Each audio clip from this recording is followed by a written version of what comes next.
I love life. Out of all the lists that I've had to do at this point, this one has to be the most divisive out of them all. Mainly because out of all the other lists, this is the main one with over 195 different choices that you can come up with. So, when starting the picking process of my favorite episodes, I had to take out the ones that I truly hated. And when I say truly hated, I mean ones that, didn't drive me the correct way.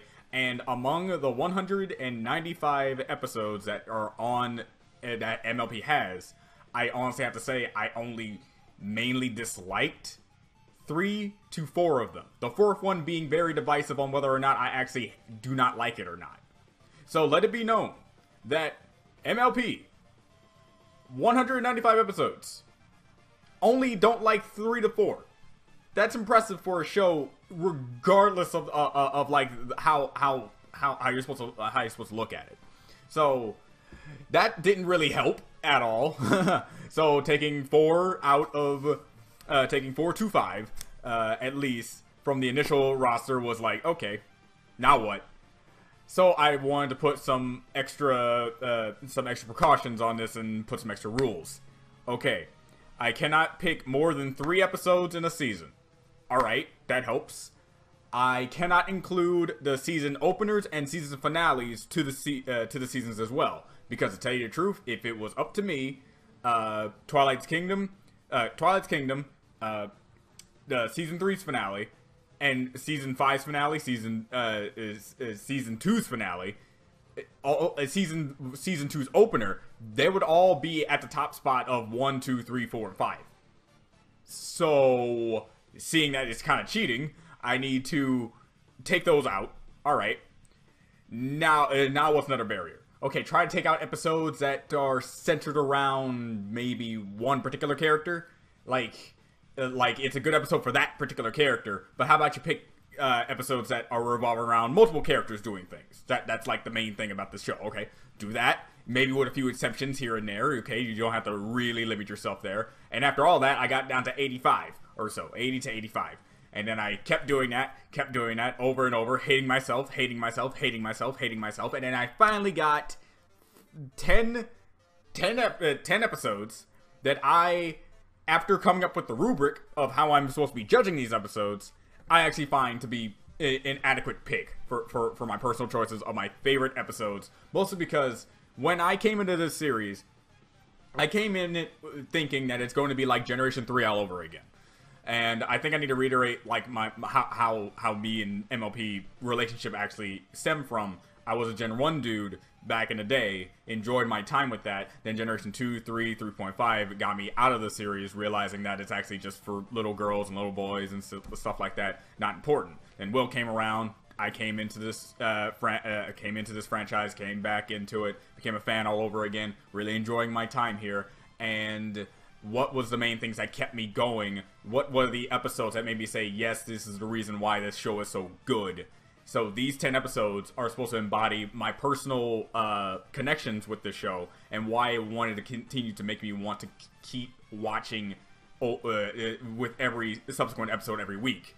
If I remember correctly, I think I started around 2014 to 2015. So this will probably be, I'm nearing the 5-year mark of watching the entire series, while a lot of you guys started with season 1, and y'all about to come up to a whole decade of watching this series. The only and that's impressive how this series both lasted that long and was able to bring out so many good episodes, so many episodes that made you say, all right, this was adequate, this was decent, this was good, and only a literal handful of episodes that you can say, man, they really missed the mark on this one.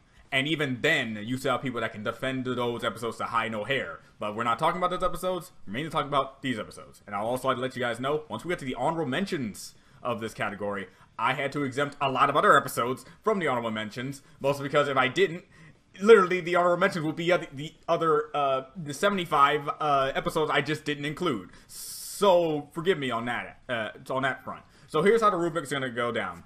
You have creativity, how I feel like why the episode exists and what the writers, animators did to make it enjoyable to watch for a guy like me.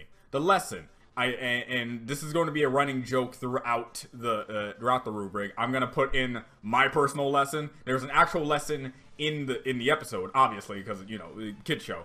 But for my personal lesson of how I love the episode for, it is gonna be the answer to that. Is going to be the rewatchability. What makes a good episode is it good enough to sit down and watch it all over again 4, 5, 6 times later down the line? Is this an episode I'm going to take on a plane with me? Is this an episode I'm going to take on the bus when I need to pass some time and won't be bored with? And amongst other things, be embarrassed to allow people to watch me seeing. But I pretty much got over that a long time ago. And finally, what I loved about the episode, my personal connection to this episode that makes it on this list, which makes it the quintessential reason why this is going to be complete and utterly subjective in a way. And as per usual, in the comment section below, tell me what your favorite episodes were, and let's get started with this probably final list, unless I'm planning to do another side character list, other kind of list. But these are the main lists I wanted to get out before the end of MLP came to us in April. So with all that being said, let's get started. Number 10 is episode 5 of season 3, Magic Duel, written by M.A. Larson. I have to thank M.A. Larson for this particular episode, and not just other episodes that this guy was apparently a part of. Mainly, probably because, well, my over-bias with a certain character named the great and powerful Trixie. Man, I almost committed a great sin there. Without going too off the walls crazy about why this episode made the number 10 slot and probably was almost going to be an honorable mention, was mainly because this is purely the subjective personal reason why I love this episode. Seeing Trixie come back was very astounding to me, because when she first showed up in Ghostbusters, you think that she was just going to be like a kind of a one-off character with a unique personality and just kind of left, and if we were going to see her again, it wouldn't be so soon. And granted, it took an entire season for her to come back. This is season 3 after all. Seeing her come back after so long of a wait, which would probably be a year for you guys, since each season pretty much comes out yearly, would be a huge shock. And for a guy like me who had to go through the entirety of season 2 without seeing her at all, and consider she also showed up in the beginning of I think episode 6 it was of Ghostbusters in season 1, definitely, yeah. That in of itself, having a returning character was phenomenal, especially this one, of my personal love for this character and how it was structured out, how it was structured in and of itself. The creativity was Trick the Trickster. Trixie goes and gets an Alicorn amulet. Alicorn amulet turns her mind into a rage-filled magicaholic, and domes the entirety of Ponyville while ruling everyone with an iron hoof, and I love every single second of it. The end result revolved around Twilight fooling Trixie into using things that Trixie would use in her parlor tricks, thus making the creativity level Trick the Trickster. And that in of itself is just pretty impressive for the show writers to go with. Along with also putting in some extra lore about there's apparently an amulet that can turn you just evil with rage and other sort of stuff. This time red means evil. Whoa, we haven't seen red be evil for a while, even though this is MLP where green is mostly evil. And you have the lesson: don't buck with Trixie. You see, when you diss Trixie, and it may take a year or so, but she'll come back and you'll regret it. And then you let her run away again, and luckily she didn't get even worse afterwards, but not going to try to go on another tirade with Trixie. All I have to say is, since it was the amulet's mainly doing of amplifying things that could have worked out better if a certain some pony just helped her out in her time of need, things would have been a lot better. The rewatchability is a 7 out of 10. It's average on the mark. This is something I'm willing to watch again if I need to. Mainly because, well, Trixie's in it. But in the end, it's not something that I would actively say, you know what, I'm bored. I'm just gonna watch this episode, you know? So what I mainly loved about it, and I already touched upon this, was the fact that the best character returns. The great and powerful Trixie, and it returns once again, showing even more powerful, showing to be more powerful than before, and gets tricked by her own basic parlor tricks that she mainly did when she was a show pony.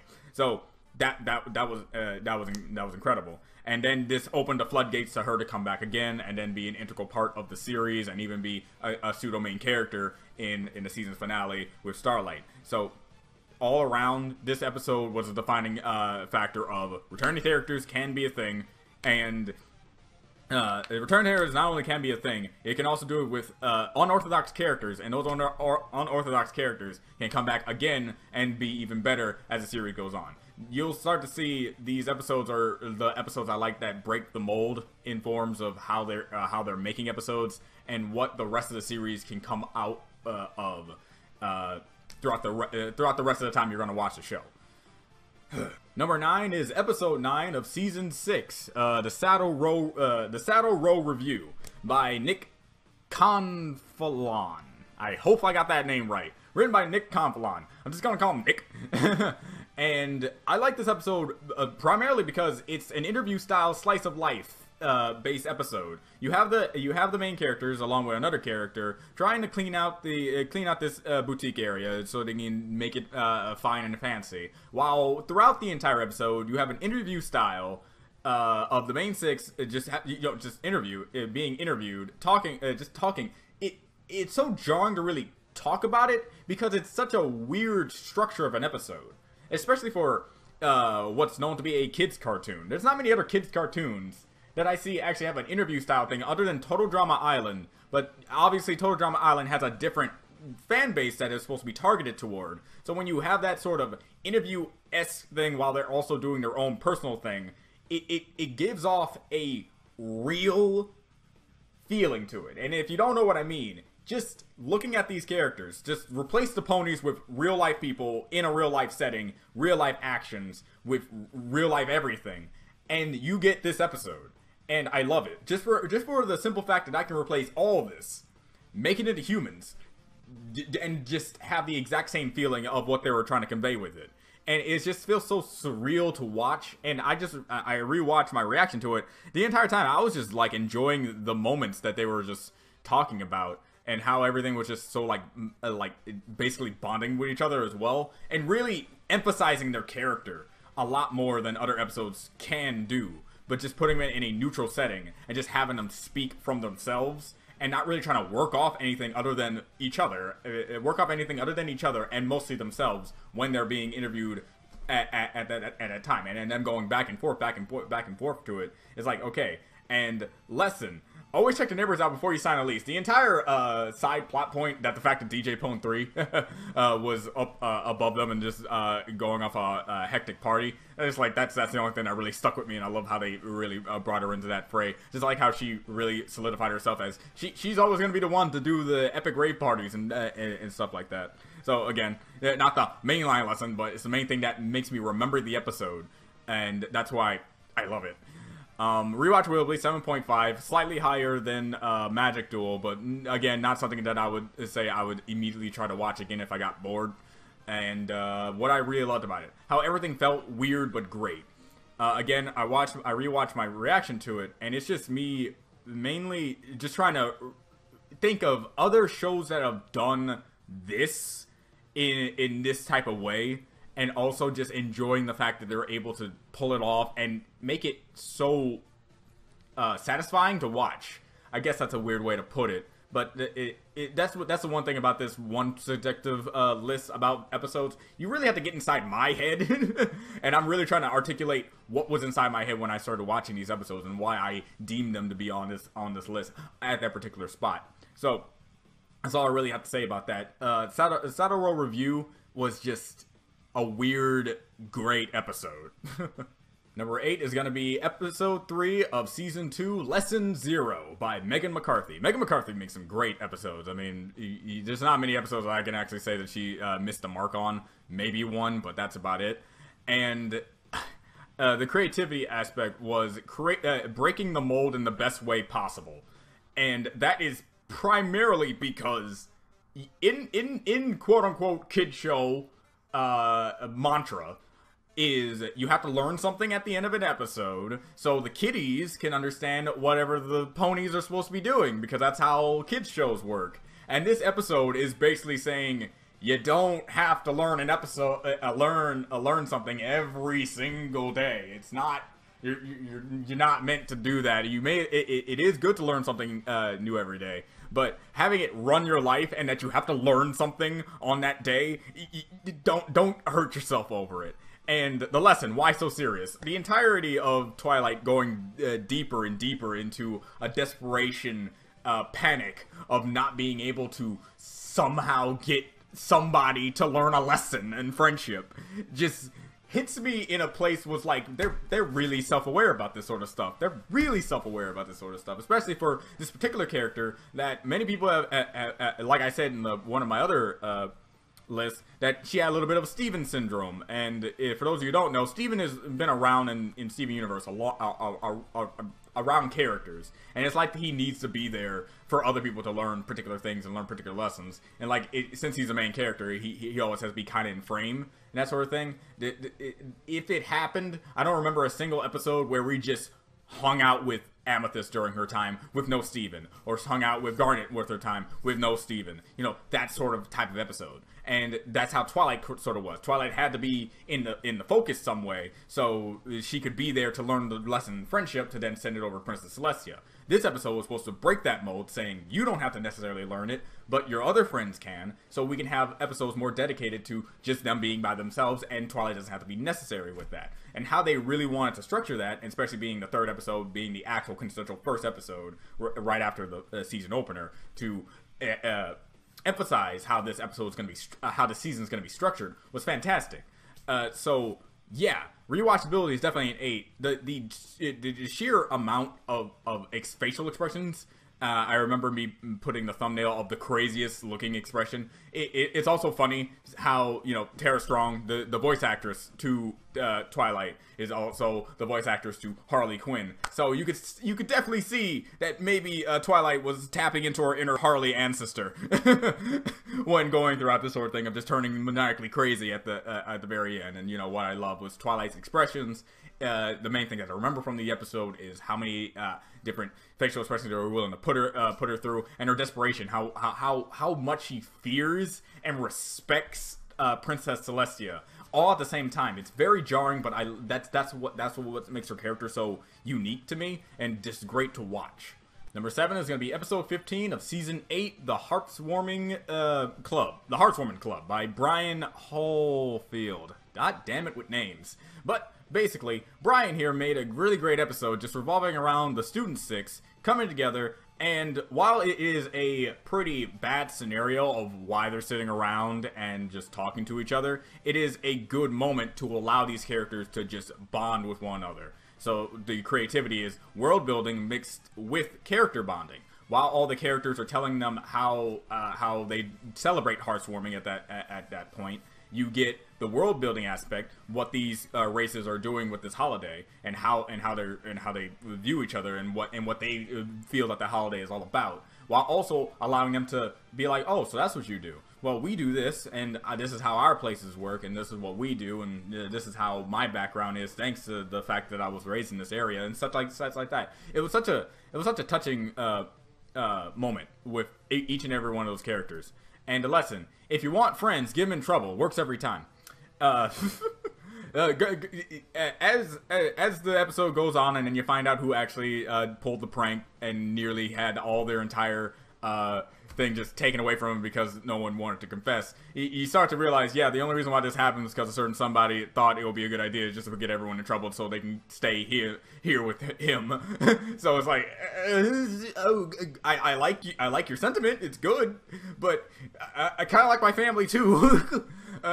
But that did not detract anything from the episode. It actually made it better, because here's the thing. I'm going to just skip the rewatchability and go straight to what I love. It's personal real-world connection to me, because this actually happened in real life. I don't know if I really touched upon this in detail when I watched the episode, but this happened in real life at I think it was my not my preschool, like grade school. It was my grade school, and something happened to where somebody I think pulled a prank on one of the classrooms, and like the classroom itself was like unable to be used because of all the stuff that was happening to it. I think someone had like a blowtorch or something. In the end, the entire classroom was unable, and no one was confessing as to who did it, and we all had to go to the office. The entire classroom had to go to the office, and then one by one, And one by one, students had to go talk to the principal and say their side of the story and what they did.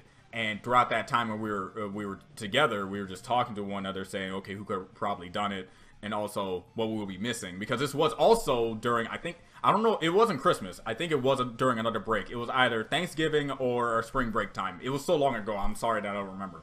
But having this exact same scenario happen to them, while also it happened to me when I was young, really made it a very heavily emphasized. It's like, this hits me on a truly personal level. Because, yeah, I already explained it. So the rewatchability to it is an 8.5, just so that it'll remind me of that. The end result of my scenario ended up with apparently 5 of us confessing that it was us.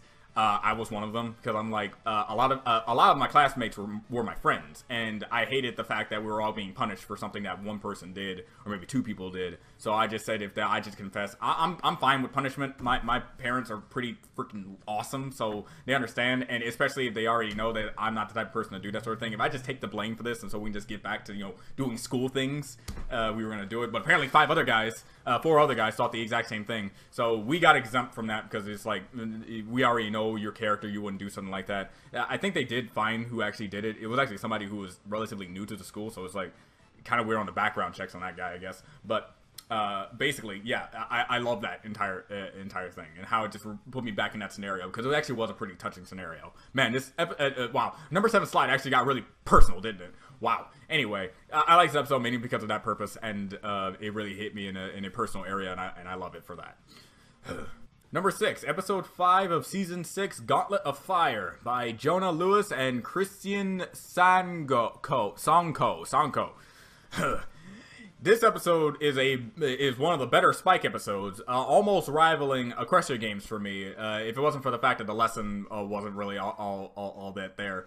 The creativity is expanding the dragon lore and also Spike's growth at the same time. You got to see more about what the dragons do, what their customs are, what they're willing to go through, and how their hierarchy works.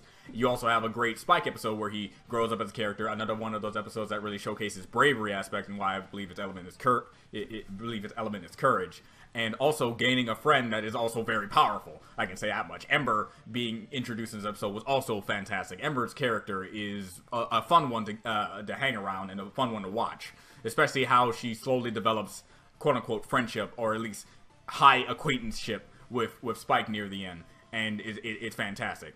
The lesson is Spike is too much of a badass to be a petty dragon lord. Spike pretty much, you know, owned the stage on that sort of thing. He could have been a dragon lord, but, you know, no, he just gave it to Ember, and it's fine. It shows how humble he is, and he knows he's too much of a badass to get that such a stupid title, and like, who wants to be a dragon lord? So Spike in this episode was fantastic, really redeeming himself in anyone's eyes who is still probably in the mantra of Spike at your service, still leaving a bad taste in their mouth. Again, Spike at your service is such a forgettable episode, and such a weird Spike episode, that I'm happy that these other Spike episodes really showcase the greatness that is Spike and how he's willing to go through things. And this episode highlighted that in both his growth aspect and just the entire thing about dragons. Dragons are always cool, so seeing what else they were supposed to go through was great. Especially since the last time Spike did something like this, he only ran into like the bully-esque type of dragons that really solidified how he doesn't need to be part of the dragons to feel one with them, and being with ponies is just as fine as since he is himself around them. And this episode is be like, Spike can get to their level. He can be as much as a capable fighting dragon that he's meant to be, and show up the dragons who doubt him because he's been hanging out with ponies and stuff like that. And also showcase that he's not a changed man because of it. And this topic gets later brought up again in I think it was Spike's dad episode. I'm trying to remember the name, but in Spike's dad episode, it's supposed to showcase, okay, his dad's here. This is what his dad did, and Spike slowly gets more accustomed to what this dragon dad is doing, and not what he learned from when Twilight was technically his mom, and that sort of thing. So Spike's character development with this sort of dragon thing was always great, and this episode solidified one of those moments. And so going down the list, the rewatchability is a 9. I love rewatching the episode because as stagnant as the colors are, the colors are very vibrant, and I like the main design of the previous dragon lord, and everything else about it. And so what I love, true growth in Spike's character and relationships. So yeah, I already pretty much touched upon this like already. So yeah, this episode is great to me, and I there's no other episode besides maybe other like similar Spike episodes can overtake it, but I had to choose this one. Number 5 is episode 13 of season 7, The Perfect Pair by Jonah Lewis and Christian Sango. Again, these guys, just like in season 6 and just like and now in season 7, they're making great episodes revolving around character growth, character dynamic, character interaction, and the creativity. A sweet love tale with a gut punch to the feels. And yeah, lesson, love, bitch.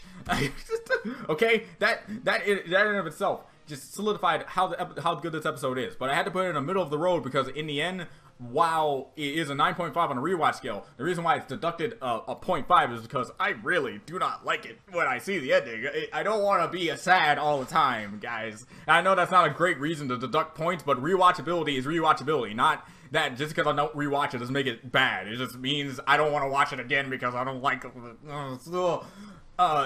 See, it's weird that I put Honest Apple at the bottom of the favorite character list because I'm a family man myself. I love family interaction, family outings, anything to do with family.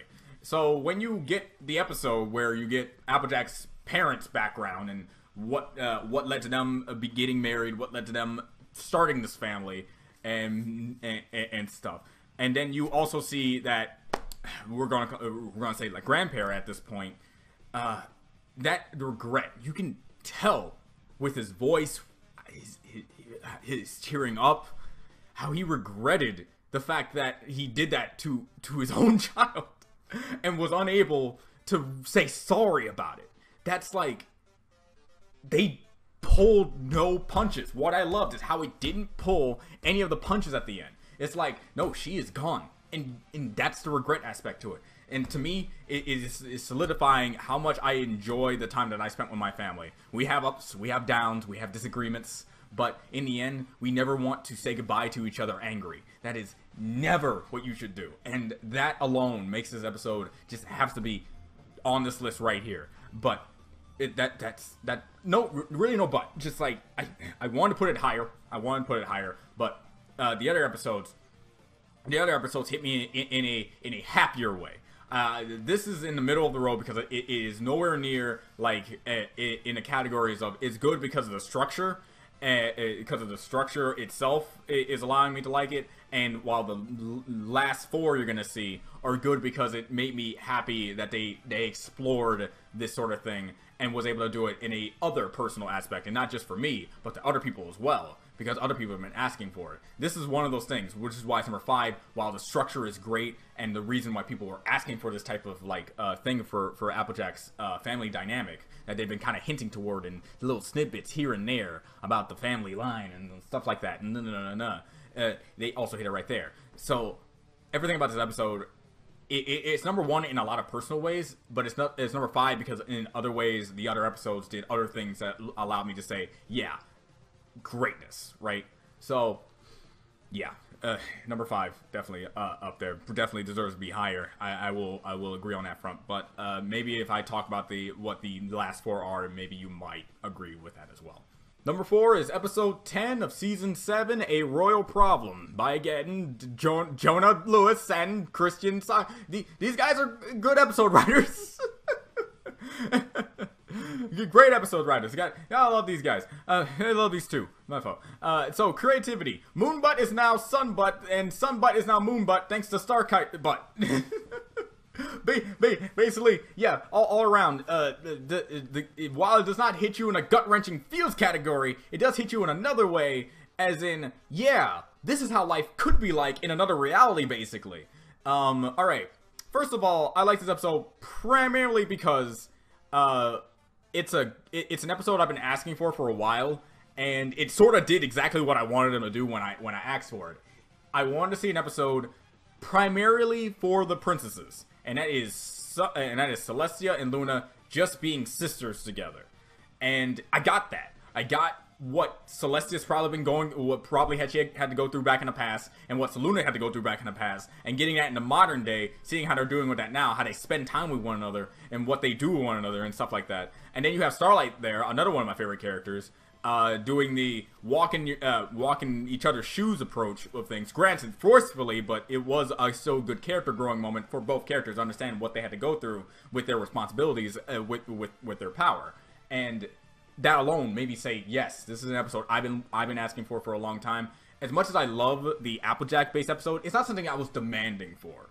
It's something that I would be perfectly okay with, not knowing anything about, and just having them be like, okay, yeah, they were a great family, and this and that. But since I got it, I had to put it high because they did such a good job about it. But this is something I actually have been actively asking for since I believe season 3. Yeah, something around that time, season 3, and getting it finally in season 7, definitely put a happy smile on my face.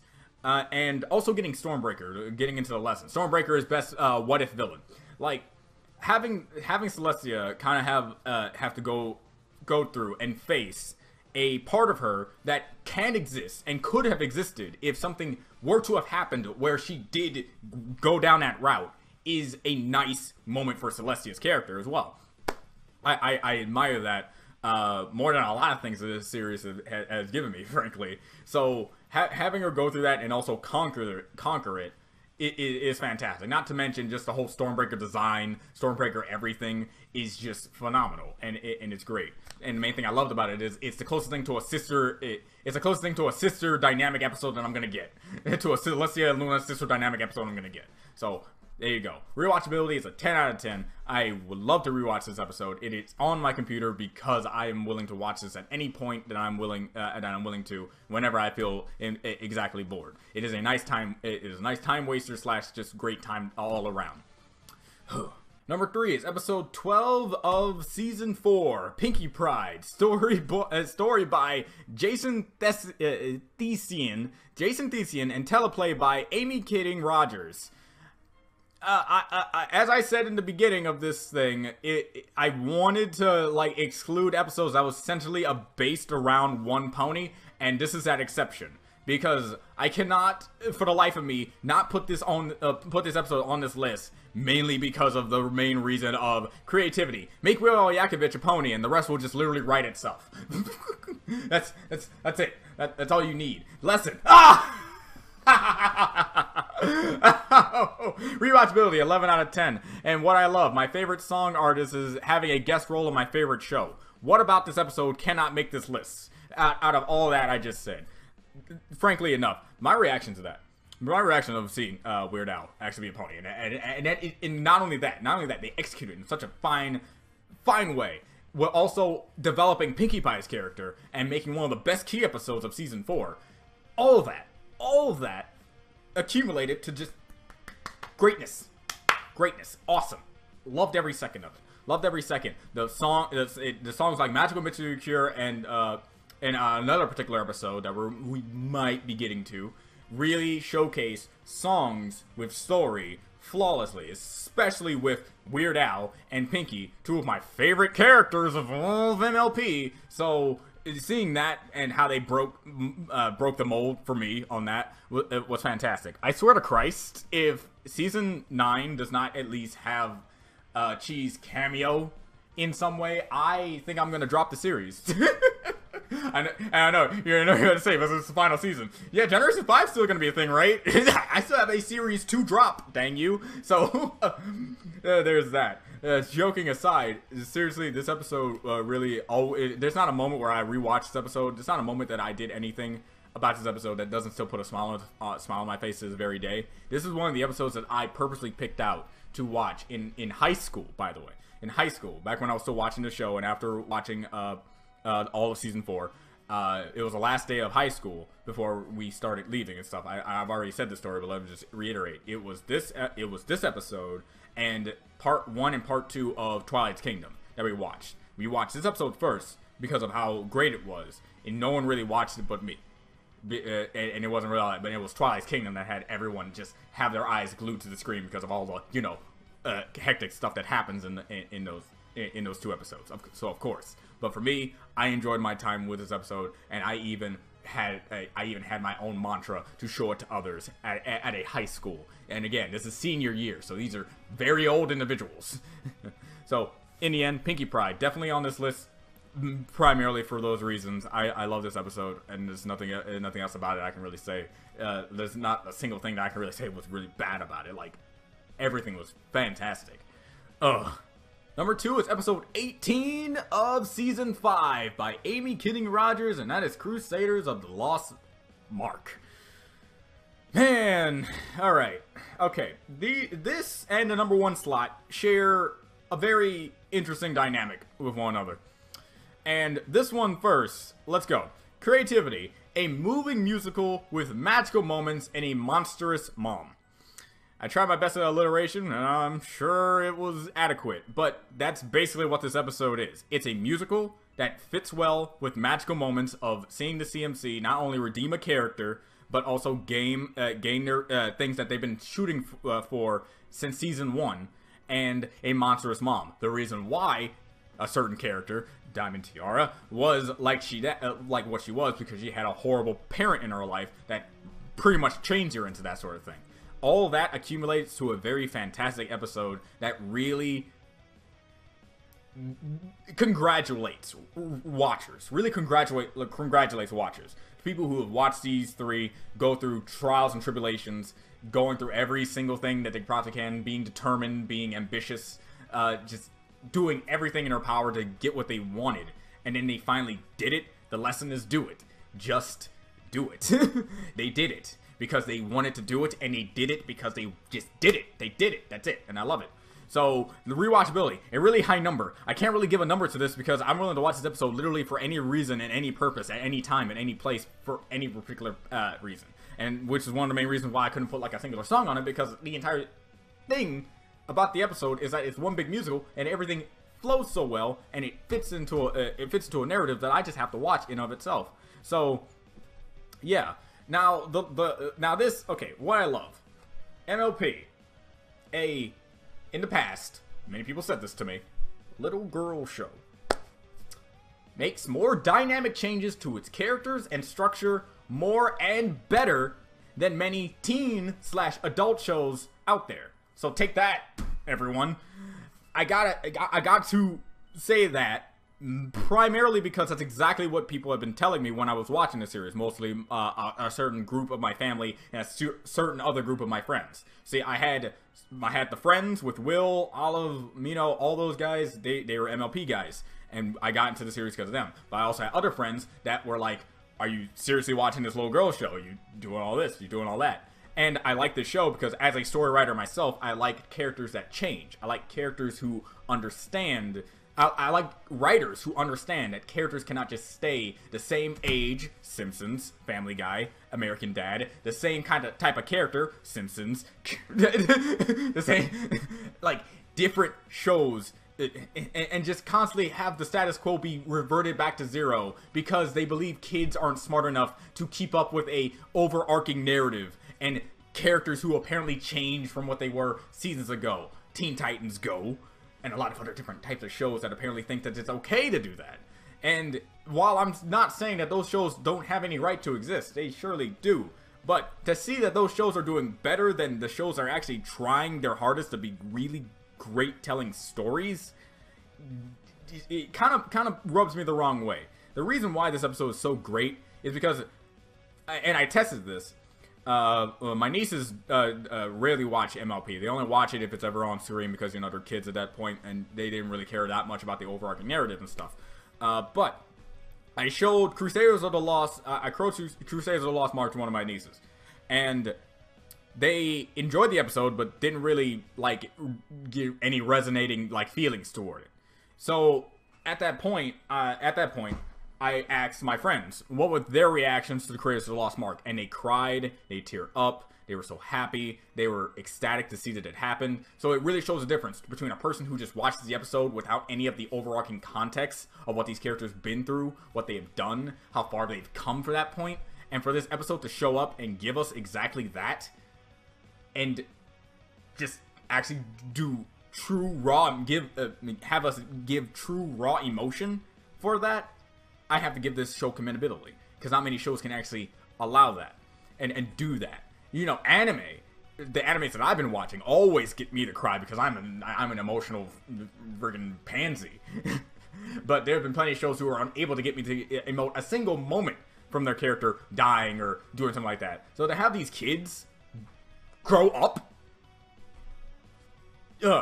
so yeah, Crusaders of the Lost Mark definitely deserves a spot, but not as much as #1 spot. And this #1 spot holds not only a special place in my heart, but I know it holds a special place in a lot of other people's hearts as well. This episode, let's go. Of course, as per usual, before #1, we have to hit all the honorable mentions, and I'm gonna reiterate this. This was a longer list. The episodes that I exempted from the honorable mentions is either because I did the blind myself and kind of throw darts at stuff and just regret things later, or vice versa. I was like Thanos. I just snapped my fingers and half of everything was just gone. There was no discrimination. There was no personal bias. They were just gone.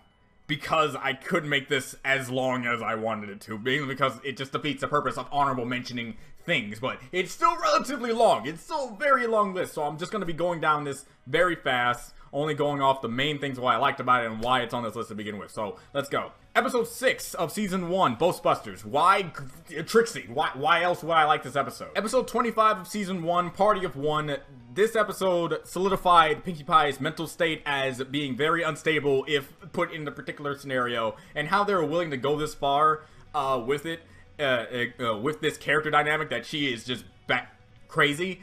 I love it, and it's a very memorable episode, mainly because of all the things that it sparked. And I'm not talking about cupcakes. People have told me that cupcakes came before this was even a thing, and how ironic it was that this even happened. So that makes it even funnier in a way. Episode 11 of Season 4, Three's a Crowd.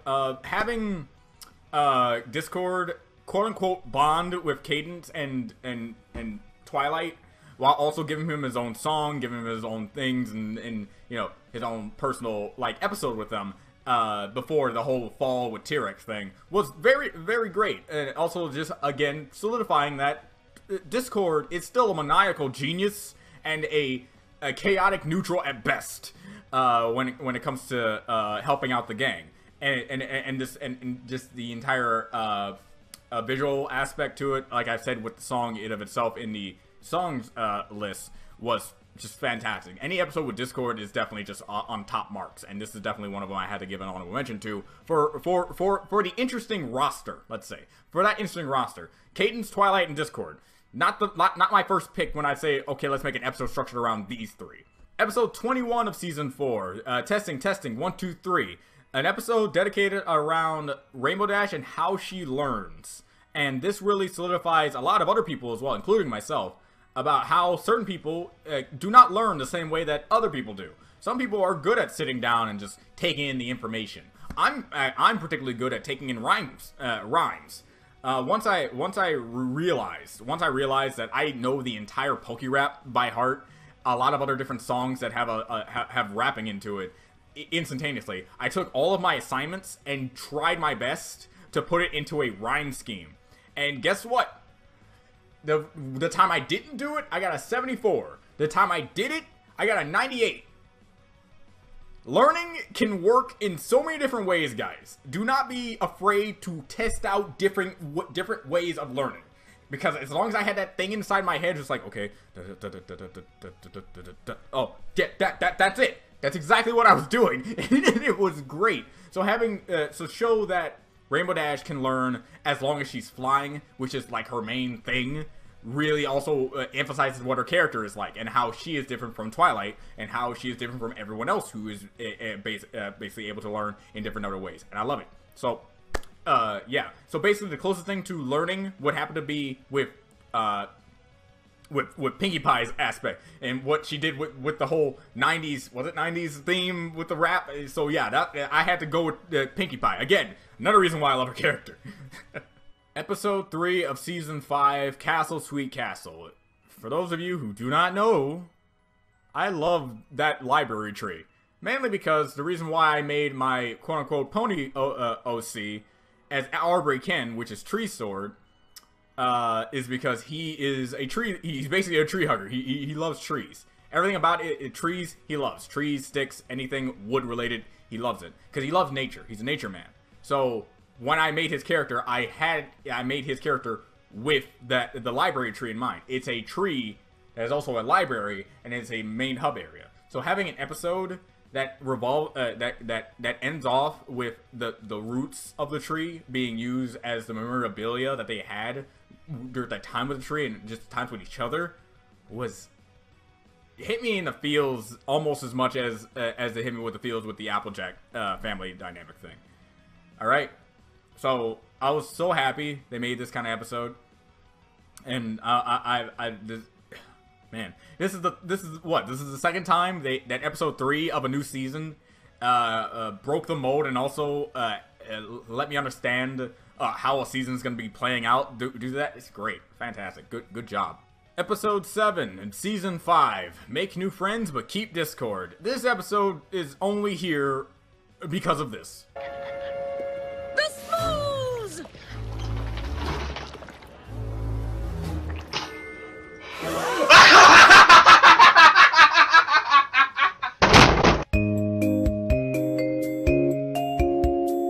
And the only reason why it's there because of that. Oh, damn it. Oh, man, I pulled something. Oh, that was... Oh, God, I literally pulled something. God. Is the reason why it's on the honorable mentions. It is a great episode in and of itself and almost made the number 10 spot. If it wasn't for the fact that I like Trixie more than the Smooths.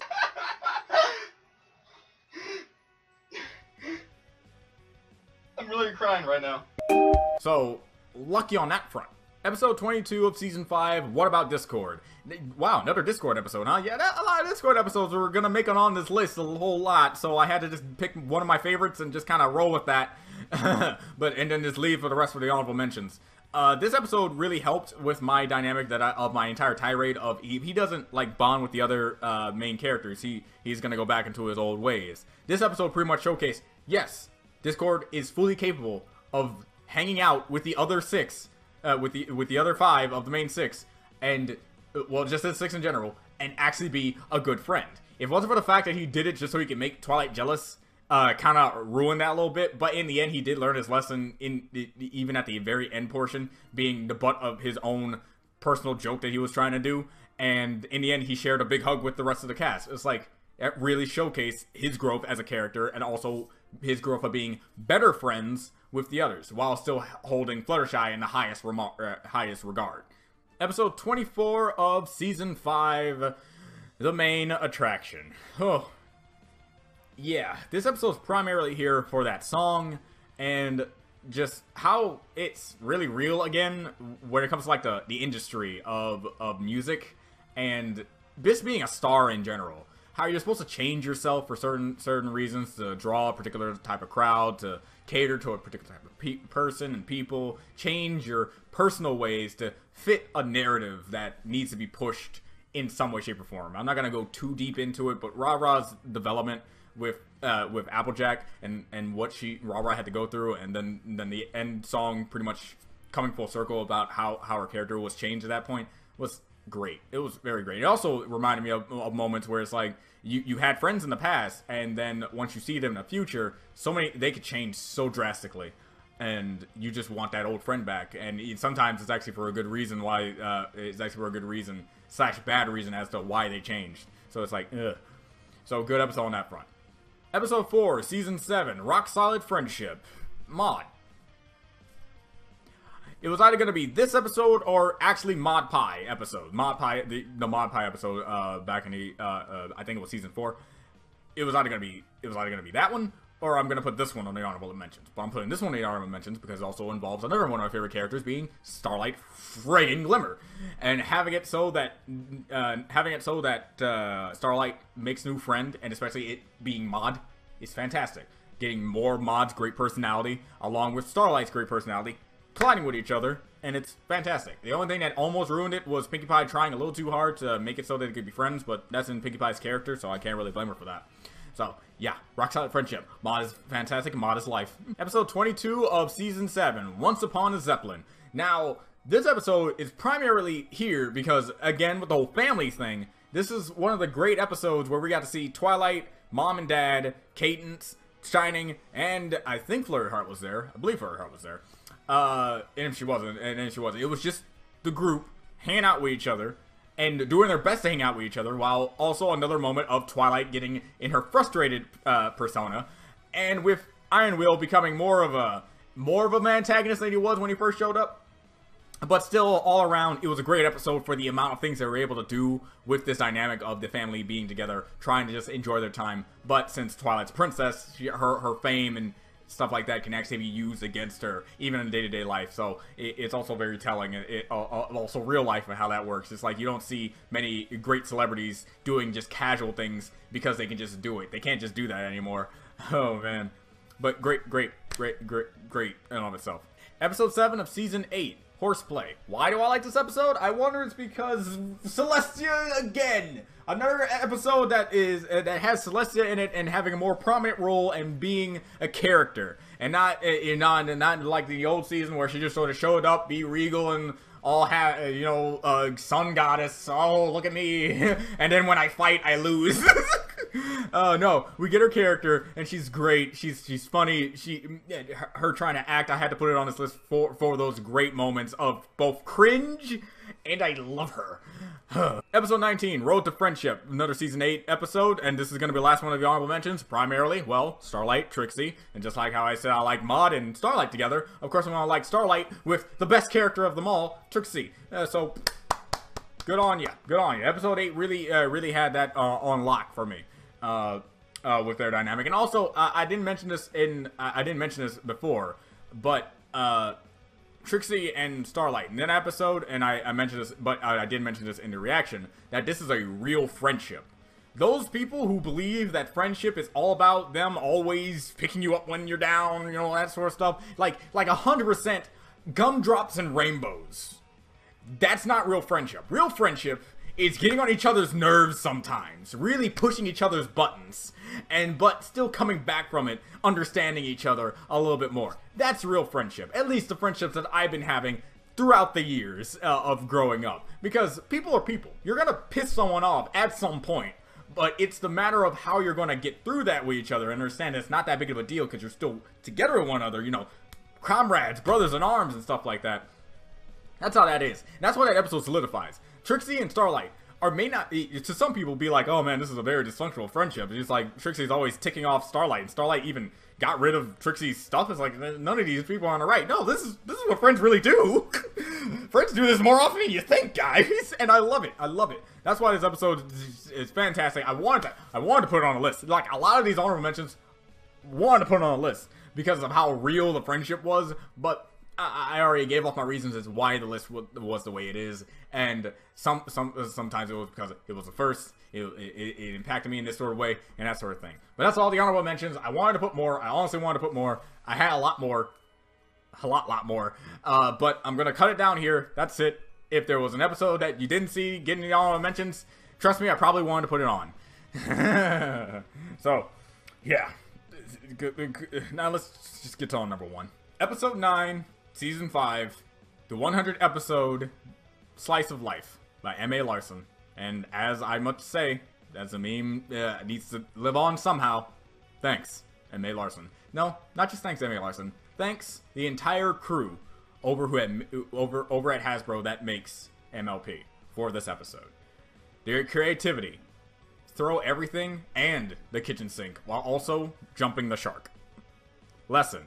We are all the stars in our own stories. And which, look at that, I actually made the lesson the actual thing this time. Isn't that something? What I love, the rewatchability is an infinity out of 10. I'm willing to watch this episode almost as much, no, not almost as much, much more than the Crusaders of the Lost Mark. Because Crusaders of the Lost Mark, again, makes me feel for how great of it is, how to make it, or willing to make characters and have them dynamically grow over time. and then have this big revelational thing. Just like they're not gonna run this joke into the ground of, oh, the CMC's trying to get a cutie mark, they're not gonna get it, they're trying to get it, they're not gonna get it, they're gonna get it. They got it, great, awesome. That's what we expected them to do, and they finally did it, and your understanding of that. But this one, when looking up how this episode was made, and seeing that most of the time, I'm just seeing that this episode was made because the community made such a quote-unquote big deal. When I say that, I mean the best way possible. Big deal about side characters, about these characters that were just in the background, and how all these things were just there. Yet, people pointed at it, said, that's awesome. Hey, let's make this about it. Hey, let's make that about it. Let's do this. Let's do a community rallying around this thing. Let's do this. Oh, wait, this character got, like, apparently, like, banned or something, and it's not showing up, and it's very sad, and then, boom, she just shows up again? Now let's make an episode, the 100 episode, celebrating this fan base, celebrating these people who sat down, watched our show, and prove that we love them.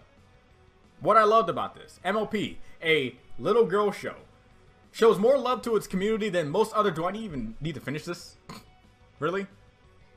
Again, this episode holds a special place in my heart because of Derpy! Because why else would this episode will be anywhere else? Derpy is the main character. Derpy is awesome. Derpy is life. She had more of a speaking role, and she's freaking adorable.